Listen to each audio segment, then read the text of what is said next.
Continuamos en el programa La Noche. Diana Sofía Giraldo, presidenta de la Fundación Víctimas Visibles. ¿Qué viene de aquí en adelante? Específicamente, por ejemplo, ¿qué pedirle al gobierno nacional concretamente para que de alguna manera en este momento o en esta nueva etapa de este proceso, que continúa, porque no se ha acabado, sean tenidas en cuenta, por ejemplo, las víctimas de las FARC? Un asiento, por ejemplo, para los representantes de las víctimas de las FARC. ¿Qué puede cambiar? Mire, llegó la hora de las víctimas de las FARC. Es la hora de ponerles otra vez los reflectores mediáticos. Cada madre es un expediente abierto. Cada madre es la memoria viva de Colombia. Ya no es necesario encriptarlos, esconderlos, desaparecerlos en otras víctimas.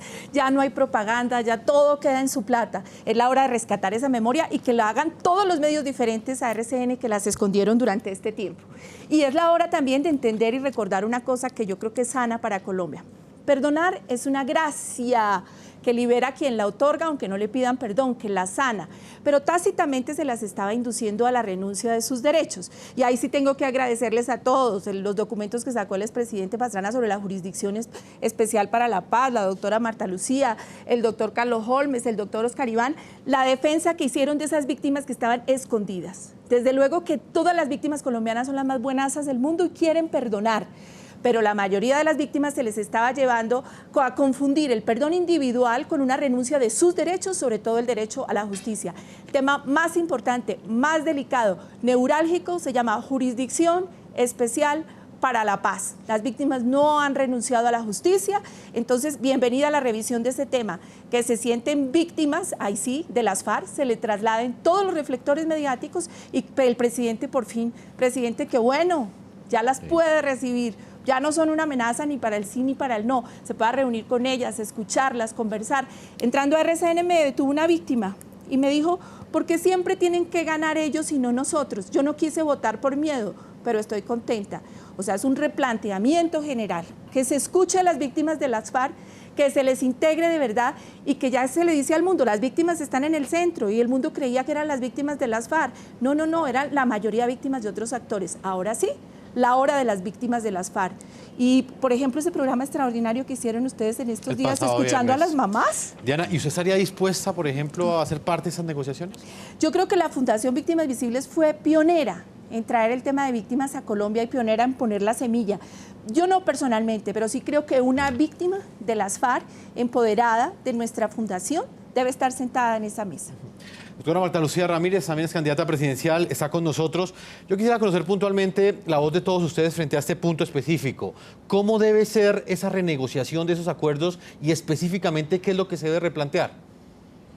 Pues yo creo, Jefferson, que aquí hay que tener creatividad, hay que recuperar de verdad este momento que tuvo la negociación hace, no sé, un año y pico, donde había mucho optimismo en todos los lados y decir, bueno, ¿de qué manera logramos que haya una aplicación de justicia que sea eficaz? Nadie quiere ver a los cabecillas de las FARC 40 años detrás de las rejas, como lo han dicho, pero tampoco los queremos ver sin un solo día de reclusión mañana en el Congreso. Hay que buscar un punto intermedio que satisfaga realmente la aspiración de la sociedad, pero lo más importante, Jefferson, hay que buscar que este país se reúna, volver a unir a Colombia, reunir a Colombia haciendo propuestas que nos permitan encontrar soluciones adecuadas.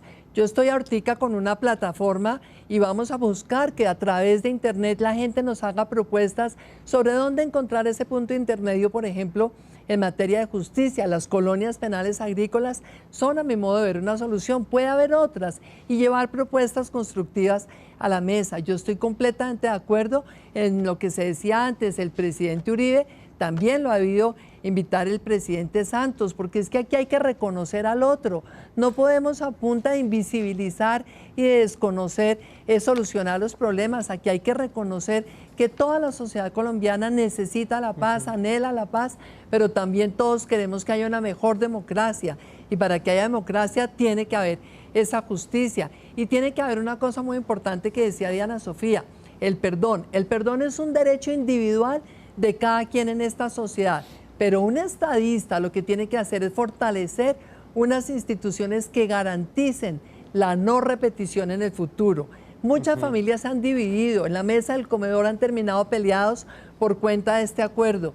No podemos permitir que eso nos suceda a los colombianos. O sea, que hay que reunir para que podamos volver a dialogar y los del sí y los del no encontrar todos propuestas que permitan mejorar esta negociación. Nosotros queremos canalizarlas, estamos dispuestos a llevar esas propuestas utilizando también nuestra experiencia, nuestro conocimiento, pero nuestra firmeza en que acá, con justicia y sin ventajismos a favor de las FARC en materia política, vamos a lograr solucionar este acuerdo y que haya verdad, una paz verdadera para Colombia. Es lo que queremos para nuestros hijos. Expresidente Andrés Pastrana, en términos prácticos, y le hago la misma pregunta, ¿qué podría ser, digamos, siendo realistas, qué se podría reformular, qué se podría renegociar en este acuerdo, manteniendo ese camino hacia esa paz consensuada que están buscando todos los colombianos y que fue uno de los resultados de ese plebiscito de ayer?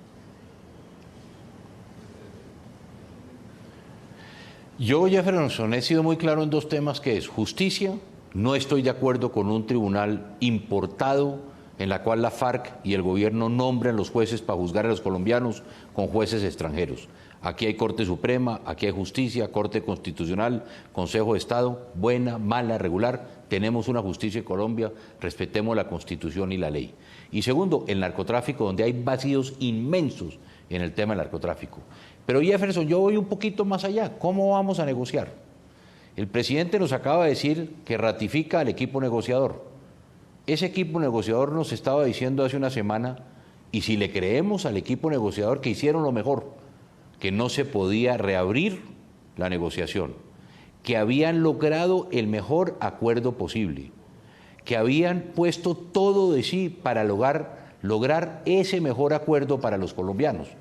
Si nos dijeron la verdad, eso hoy ellos mismos han dicho que no se puede reabrir, que ese es el mejor acuerdo. Entonces la pregunta que nos hacemos es, si ellos mismos nos han dicho que dieron todo lo mejor de sí, la canciller, el doctor de la Calle, el ministro Villegas, que había estado y que lo retiraron de la mesa de negociación, entonces, ¿cómo ellos pueden actuar si ya ellos mismos han expresado cuál es su posición? O nos estaban engañando, que eso es más grave todavía, porque si el doctor de la Calle hoy, el doctor Villegas y la canciller Holguín nos dicen que se puede mejorar el acuerdo, que se puede buscar reabrir el acuerdo, que se puede reabrir ese acuerdo, le estaban diciendo mentiras al país, porque la campaña precisamente del sí fue esa: no se puede renegociar, no se puede reabrir, y si no vamos a ir a la guerra. Presidente. Y hoy ese mismo equipo negociador, ¿cómo le puede decir a los colombianos que sí se puede reabrir y que sí se puede renegociar? Pero de manera propositiva, sí. ¿Usted cree que en ese momento las FARC sí estaría, por ejemplo, dispuesta a aceptar esas peticiones, por ejemplo, en particular que usted está planteando?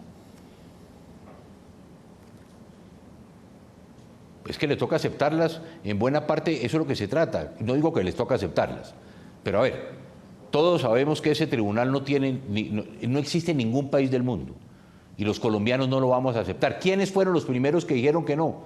Después de yo le dirigí una carta precisamente llamándole la atención a nuestras cortes, diciéndole, ojo, porque aquí quieren suplantarlos a ustedes, quieren darle un golpe de Estado. Ya el presidente del Consejo de Estado fue clarísimo en que no había que reabrirse las cosas juzgadas, en que teníamos que ser muy claros en cuáles iba a ser el término, el tiempo. En fin, hay posiciones muy claras frente a ese tribunal. Y lo que yo le he dicho, ¿por qué es buena la Corte Suprema para juzgar al presidente de Colombia y mala para juzgar a Timochenko? Aquí, reitero, hay una justicia. Segundo, en el tema del narcotráfico, se habla de que este es un proceso en que hay verdad, en que hay justicia y hay reparación. ¿Verdad? ¿La FARC nos dijeron quiénes son sus socios? ¿Que el Chapo Guzmán es su socio? ¿Que el cartel de Sinaloa es su socio? ¿Que el cartel de los soles de Venezuela y el cartel de los soles del Ecuador son sus socios? No nos han dicho dónde están los laboratorios. No nos han dicho a nosotros dónde y de qué forma son las rutas. Y lo más grave, para reparar a las víctimas de Ana Sofía, ¿dónde están los millones, no de dólares, sino billones de dólares que en este momento están afuera para reparar a las víctimas? Y por último, el presidente Santos enterró el Plan Colombia. Y el presidente Santos hoy lo que le dio a la FARC, quintuplicó los cultivos y aumentó en un 60% sus ingresos. Ahí hay que hacer un planteamiento muy serio, Jefferson. Presidente, permítame, voy con Oscar Iván Zuluaga, que también hace parte pues, de los delegados que van a dialogar con el gobierno nacional. El presidente finalmente ha reconocido a los del no. Ustedes específicamente, entonces, ¿con qué propuestas van a llegar? Mire, ¿cómo podemos? Y voy a dar 3 ejemplos concretos de cómo puede avanzar un acuerdo nacional. Debemos mantener zonas de concentración, que nos dé la tranquilidad que se le pueda dar protección a la vida de las FARC y que podamos tener la garantía que no va a haber ni más narcotráfico, ni se va a generar, por ejemplo, extorsión, y haya garantías de que no haya más violencia en el país. Un segundo elemento práctico. Las FARC anunció que iba a llevar 5.700 guerrilleros armados a su desmovilización. ¿Qué podemos hacer ya inmediatamente en el Congreso? Tramitar una ley de amnistía para definir de los 5.700 cuántos pueden ser amnistiables y que permitamos que ellos puedan elegir y ser elegidos rápidamente para darle una solución y que mostraría la voluntad para que aquellos que no han cometido delitos de lesa humanidad puedan participar de la actividad política. Y un tercero, ya podemos impulsar, fruto de ese acuerdo nacional, en el Congreso de la República un acuerdo para que nuestros soldados y policías que hoy están detenidos, sin recurrir a la impunidad, se les pueda estudiar sus casos y darle una solución a los problemas críticos que ellos tienen. Eso muestra que podemos avanzar si hay verdadera voluntad política. Eso es lo que significa revisar esos acuerdos. No, por ejemplo, llevar nuestros soldados y policías a ese Tribunal Especial para la Paz, sino llevarlos al Congreso a través de las leyes ordinarias y darles un alivio. Eso es lo que queremos nosotros, permitiría abrir el espacio a un verdadero acuerdo nacional y permitir que esos acuerdos se puedan mejorar, se puedan corregir. 3 ejemplos prácticos. Don Carlos Holmes Trujillo, ¿qué opinión tiene usted, por ejemplo, entonces, de esa oportunidad que se presenta en este momento también, de que no sea solo el uribismo el que llegue a este diálogo con el gobierno nacional y pueda plantear esas inquietudes, sino que también entren partidos, por ejemplo, como el Partido Conservador? Acá estamos con el expresidente Andrés Pastrana y con la doctora Marta Lucía. ¿Cómo hacer para que lleguen unidos y no divididos? Yo estoy totalmente de acuerdo en que todas las voces del país que se manifestaron ayer en favor del no estén presentes en este proceso que se inicia a raíz del resultado del plebiscito ayer. La voz del expresidente Pastrana es de gran importancia, como es la voz de Marta Lucía Ramírez, como es la voz de Jaime Castro, como es la voz de Hugo Palacios, como es la voz de José Gregorio Hernández. Aquí hay una cantidad de ciudadanos colombianos que se expresaron a lo largo del proceso poniendo sobre el tapete sus inquietudes de manera razonada, en forma profunda. Y lo que estamos pidiendo es que esas voces sean escuchadas. Se lo estamos pidiendo a la comunidad internacional, se lo estamos pidiendo al gobierno, se lo estamos pidiendo a los negociadores, se lo estamos pidiendo también a las FARC. La voz de Colombia tiene que ser escuchada y el mensaje de ayer es clarísimo. Colombia quiere la paz, pero no está de acuerdo con muchos puntos de lo convenido entre el gobierno y las FARC, razón por la cual el mandato que le dio al presidente fue el de reorientar esos acuerdos para modificarlos o suscribir, como ya lo había dicho, acuerdos complementarios o aclaratorios. Y ese es un mensaje también muy claro para las FARC. Colombia tiene voluntad de paz, voluntad de reconciliación, capacidad de entendimiento y flexibilidad, pero hay algunos elementos que desea preservar y que desea conservar. Vamos a hacer una segunda pausa comercial, no sin antes leer algunas de las opiniones de nuestros televidentes. Hoy les estamos preguntando para ustedes qué representan los resultados que tuvo este plebiscito en Colombia. Sus opiniones en las cuentas de Twitter que están apareciendo en la parte inferior de nuestra pantalla. Vamos a leer algunas de ellas. A esta hora, Sebastián dice lo siguiente: quiere decir que el pueblo colombiano ya no le tiene miedo a las FARC. Arcano opina lo siguiente, dice: se enfrascan en sí y no. ¿Qué hay de los que no apoyamos uno ni otro? Somos mayoría absoluta. Omar Ricardo dice lo siguiente: el país quiere que se sienten a negociar con acuerdos firmados en directo, que la comunidad sepa qué está pasando. Y finalmente Rafael, le damos uno más. Él dice que significa que este país aún conserva sus valores de igualdad y equidad para todos, justicia social. Vamos a una pausa y ya regresamos a la parte final de este programa de la noche. Ya regresamos con La Noche.